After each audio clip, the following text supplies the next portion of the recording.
Potential food shortages. Let's have a look.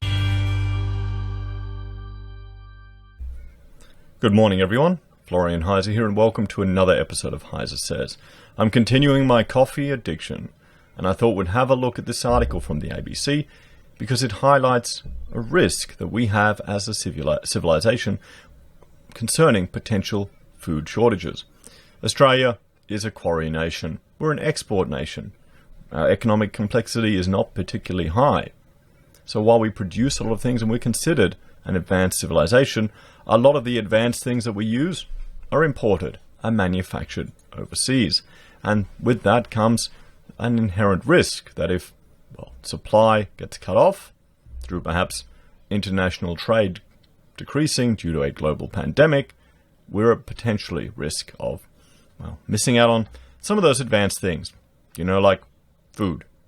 So let's have a look at this article, everyone. So how the pandemic could be making it harder to get food from farm to plate.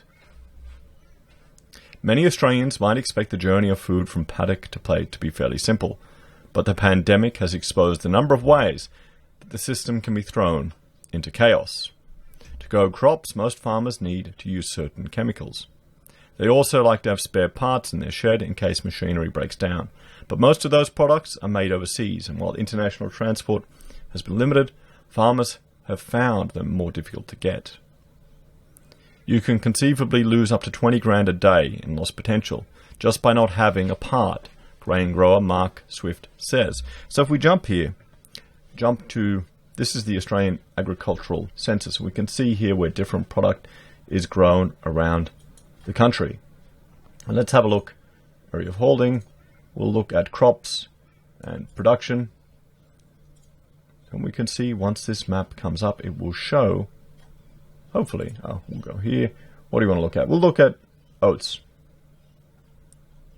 And we will see where this one example is grown. I'll link to this in the comments if you want to get an understanding of where these different grains and products are grown around Australia.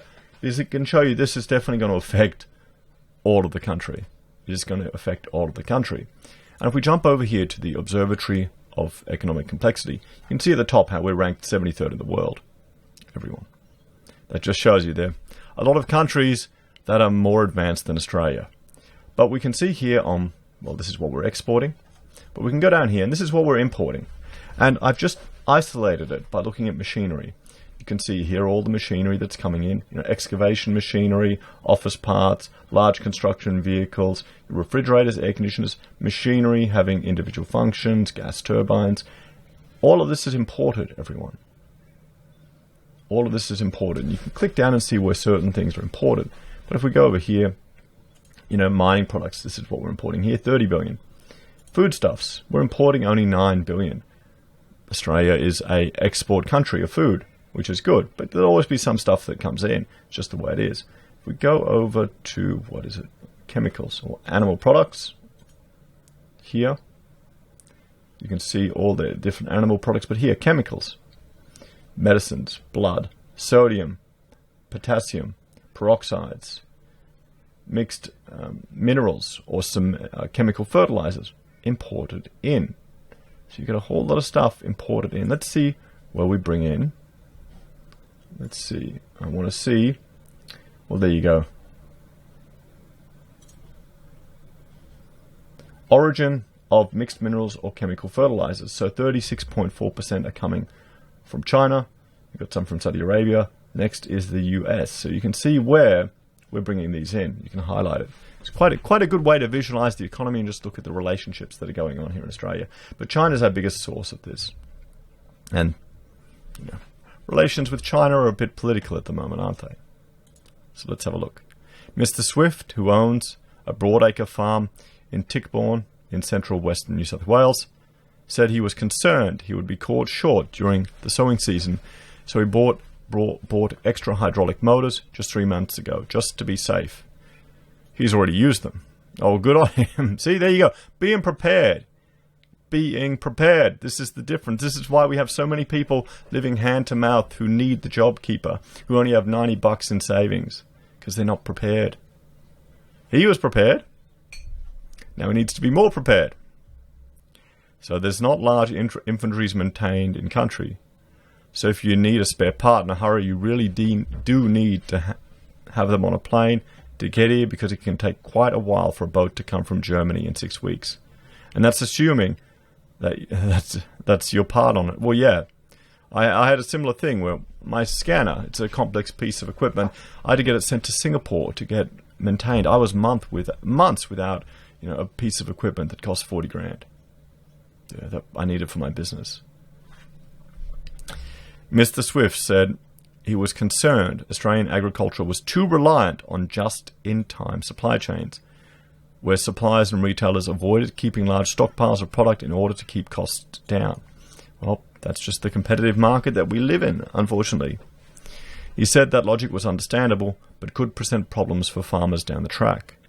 We hope this pandemic is all done and dusted by harvest, but if it carries on until then, we've got some very, very serious issues, he said.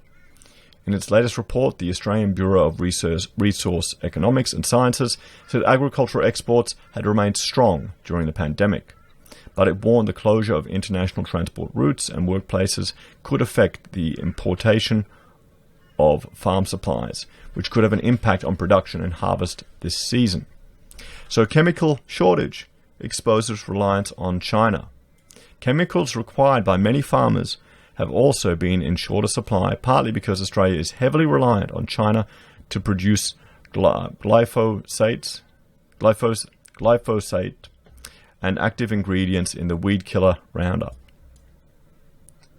The Chinese government now gives chemical companies financial incentives to export fully formulated products rather than just molecules or active ingredients. Well, there you go. Bloody hell. I mean, how... Just shows you, this is where I'm saying, we're not an advanced economy, everyone. We are not an advanced economy. Just remember that. When all these people are saying, bring back manufacturing in Australia, and I'll look at it in another video, the problem is, it's more expensive to manufacture here. We just don't have the economies of scale. So the question is, and I put this on my community tab, will you pay double for your next computer or car? That's essentially what you're asking people to do. And how many people do you think said yes? It's that simple, because the average punter won't appreciate the implications of what they're paying for. They won't appreciate the value in having manufacturing in this civilization and the safety that it entails, because they don't think that big picture. It's why you have people, sticking themselves to the road, thinking that opening a mine in Australia is going to be bad for the world, when it'll actually be better for the environment. They don't understand the bigger picture. They can't comprehend the complexities of things. Same thing here. I don't think there'd be the political will in Australia. That's what I'm saying. Let me know what you think. How do you think you could get people willing to sacrifice their quality of life to ensure manufacturing in Australia? Do you think it would happen? Do you think it's possible anymore?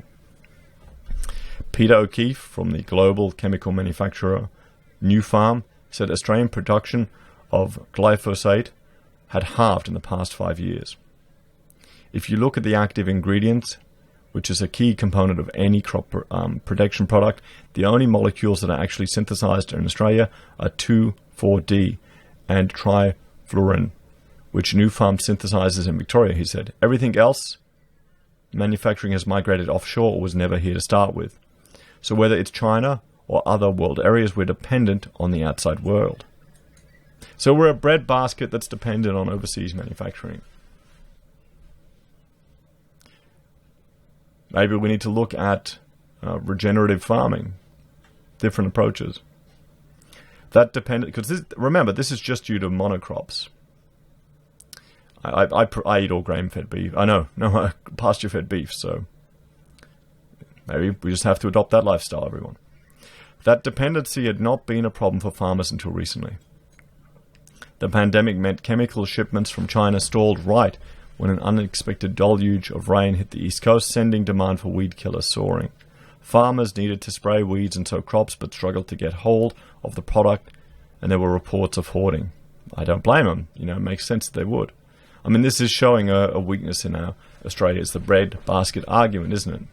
So manufacturing solutions. The Federal Treasurer has made it clear Australia needs to rethink its reliance on global supply chains and become more self-sufficient. One option is to boost local manufacturing. In the small rural Victorian town of Ararat, the Gaston factory has been making machinery for 75 years. Its marketing and quality assurance manager, Craig Lenny, said the pandemic had been one of the most profitable periods ever. We're absolutely delighted, he said. We've probably increased sales by about 25% over the past 2 months year on year. He said farmers normally drawn to well-known international brands have been buying local in response to recent trade tensions with China. The farmers may get spooked a little bit and recognize that by buying Australian products ensures they've got the equipment, they've got the quality, and they've got quality in on time. So push for regional self-reliance.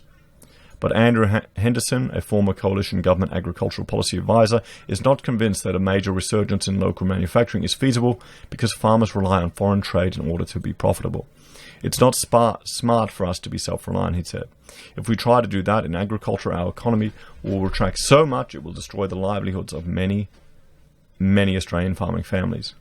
But what we can focus on is a regional approach, becoming regionally self-reliant. Mr. Henderson, now an industry consultant, said Australia should be building on existing and emerging trade relationships with countries closer to home, such as Indonesia, New Zealand, Singapore, and the Pacific Islands. He would like the federal government to help increase the manufacturing base in countries that rely on Australia for food. A strategy, he would say, would create jobs in poorer nations and increase demand for Australian farm produce. For example, the Solomon Islands. They send their tuna to Italy to be canned. Why can't that be done within our own region, he said. He pointed to Indonesia, Australia's biggest wheat consumer, as a country where spare parts could be manufactured. So there you go. There's an alternative argument. Australian manufacturing, or tend to essentially build up the nations around us that could benefit from it as well and increase our demand for our farming. What do you think, everyone? Shows some concerning dependencies of our food basket nation. We'll have to see where this all goes. What are your thoughts and suggestions? Please let me know in the comments below. As always, thank you for watching. Like, share, and subscribe to the channel. If you're a fan and you want to support the content I create here, there's a few ways you can. You can join the channel on YouTube or Patreon. You can support us via our affiliate links at Amazon or eBay or Independent Reserve and Kucoin. You can buy our merch from HeiseSays. You can use Gold Pass from the Perth Mint or support us via PayPal. Take care, guys. I'll see you in the next video.